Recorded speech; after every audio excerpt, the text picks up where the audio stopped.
Hi, so welcome to the first workshop.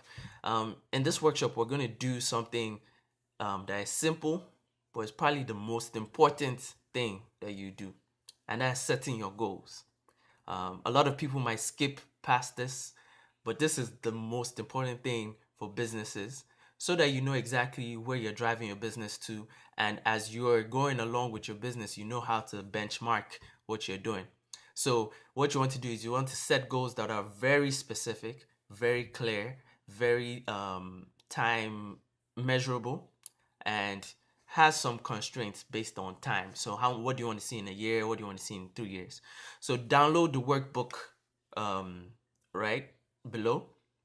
So once you're done with that, you move on to setting your goals. You've written your goals for the first, second year, or third year and above. So that's basically short and long term.